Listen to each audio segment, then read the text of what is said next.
The Georgia Secretary of State's office saying this week they fended off a cyber attack aimed at crashing the website the state's voters used to request absentee ballots. The office providing no other information besides claiming there was no disruption to voters other than slowing down their websites. More than 28 million early votes have already been cast nationwide, and today Georgia continues their record-breaking early voter turnout with more than 2 million voting early in that swing state. It's a state former President Trump lost 4 years ago. So joining me now is Washington correspondent for the Atlanta Journal-Constitution, Tia Mitchell. Tia, thank you so much for your time today.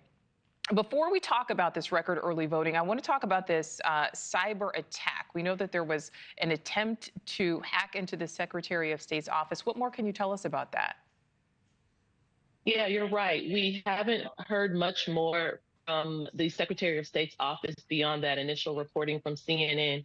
But what they did confirm was that there was an attempt to hack that absentee ballot request website, but that the state's own kind of their software they use, plus a third party that they use for cybersecurity, were able to thwart that attack. They do think that the attack likely came from a foreign country, but again, they haven't said more about where they think the hackers were from or what they think the hackers were trying to do, only that the attempt was thwarted.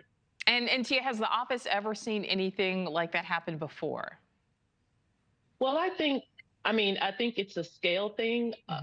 Government entities are constantly under attack, and there have been some major hacks in the Atlanta metro area. The one that comes to mind is when the city of Atlanta's own system was hacked, and it ended up being very costly from a manpower and, quite frankly, just actual dollars and cents to get the city's systems back online. That was a few years ago. So I think the attacks are constant, but this one, if nothing else, the way that it's been described, the scope of it might have been a little bit more impactful had it had succeeded. But again, we really won't know, since this is one of just many attempts to hack into government systems that was not fruitful. Not fruitful, absolutely. All right, so Tia, we know everything that happened in 2020. Georgia certainly in the news surrounding the election then. Does this current cyber attack or attempt at a cyber attack seem to have had any impact on how voters there in Georgia feel when it comes to confidence in the voting systems, in the process there? Yeah, so far, no impact. Again, I think because the attack wasn't successful, it's kind of a blip on the screen. Again, Georgians are voting.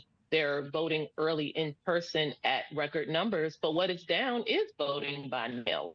And that's not just because, we're out of the coronavirus pandemic, and maybe that people are okay voting in person now, but also there are problems with the postal service system. So people, I think, aren't voting by mail the way they used to, but they are voting early and in person, and they're breaking records. So I think that's what a lot of our entities are focusing on right now. All right. Thanks for watching. Go to joinnn.com to find NewsNation on your screen. And don't forget to click the red subscribe button below to get more of NewsNation's fact-driven, unbiased coverage.